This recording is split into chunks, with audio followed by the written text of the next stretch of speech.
मित्रों, वेद पुराण सीरीज के छठे वीडियो में हम आपके लिए भागवत पुराण की जानकारी लेकर आए हैं। इसमें हम आपको भागवत पुराण के बारे में विस्तार से बताएंगे। पुराणों में भागवत पुराण सबसे अधिक लोकप्रिय पुराण कहा जाता है। इस पुराण में भगवान श्री कृष्ण की लीला का जितना वर्णन किया गया है उतना किसी अन्य पुराण में नहीं है। इसलिए भागवत पुराण कृष्ण भक्तों के लिए पूजनीय ग्रंथ है। भागवत पुराण में कहा गया है कि सर्व वेदांत सारम ही श्री भागवत मिष्यते तद्रसामृत तृप्तस्य नान्यत्र स्याद्रते क्वचित। श्रीमद्भागवतम सभी वेदों का सार है। इस रसामृत के पयपान से जो मनुष्य तृप्त हो गया है उस मनुष्य को किसी अन्य वस्तु में आनंद आ ही नहीं सकता। भागवत कथा सुनने मात्र से जन्म जन्मांतर के पाप नष्ट हो जाते हैं। भागवत सुनने से लौकिक व आध्यात्मिक विकास होता है। इस कलयुग में भागवत पुराण की कथा सुनते ही मनुष्य भवसागर पार हो जाता है। नमस्कार दर्शकों, आपका धर्ममित्र चैनल पर स्वागत है। भागवत पुराण हिंदुओं के 18 पुराणों में से एक है। इसे श्रीमद्भागवतम या केवल भागवतम भी कहते हैं। इसके अतिरिक्त इस पुराण में रस भाव की भक्ति का निरूपण भी किया गया है। इसलिए भागवत पुराण का प्रमुख विषय भक्ति योग है। परंपरागत तौर पर इस पुराण के रचयिता वेद व्यास को माना जाता है। भागवत पुराण में भगवान विष्णु के अवतारों का विस्तृत वर्णन मिलता है। भागवत पुराण को शुकदेव जी ने सर्वप्रथम परीक्षित राजा को सुनाया था। ऋषि मुनियों द्वारा भगवान विष्णु के 12 अवतार के बारे में महर्षि सूत जी से प्रश्न करते हैं। सूत जी कहते हैं कि यह कथा मैंने शुकदेव जी से सुनी थी, यह मैं आपको सुनाता हूँ। और इस तरह भागवत का प्रारंभ होता है।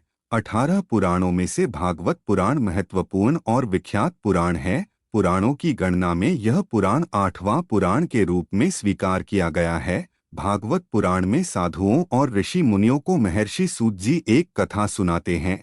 भगवान विष्णु के अवतारों के बारे में साधु और ऋषि मुनि सूत जी से प्रश्न करते हैं। भागवत पुराण में 12 स्कंध, 335 अध्याय और 18,000 श्लोक मिलते हैं। इस पुराण में भगवान विष्णु के अवतारों का वर्णन सरल भाषा में किया गया है। मित्रों, भागवत पुराण के प्रथम स्कंद में भक्ति योग और वैराग्य का वर्णन मिलता है। भागवत के द्वितीय स्कंध में ब्रह्मांड की उत्पत्ति और विराट पुरुष का स्वरूप का वर्णन मिलता है। भागवत पुराण के तृतीय स्कंध में भगवान का बाल चरित्र वर्णन उद्धव द्वारा कहा गया है। भागवत के चतुर्थ स्कंध में राजर्षि ध्रुव और पृथु का चरित्र वर्णन मिलता है। भागवत पुराण के पंचम स्कंध में समस्त सृष्टि की स्थिति, जैसे कि समुद्र, पर्वत, नदी, पाताल, नरक आदि का वर्णन मिलता है। इस स्कंध में देवता, मनुष्य, पशु, पक्षी आदि के जन्म की कथा का वर्णन किया गया है। भागवत पुराण के इस स्कंध में भगवान विष्णु के भक्त प्रहलाद के साथ हिरण्यकशिपु हिरण्याक्ष चरित्र का वर्णन किया गया है। अष्टम स्कंध में गजेंद्र मोक्ष, मनवंतर कथा और वामन अवतार वर्णन मिलता है। भागवत पुराण के नवम स्कंध में भगवान श्री राम की जीवन कथा और राजवंशों का वर्णन किया गया है। भागवत पुराण के दशम स्कंध में भगवान श्री कृष्ण की अनंत लीलाएं का वर्णन मिलता है।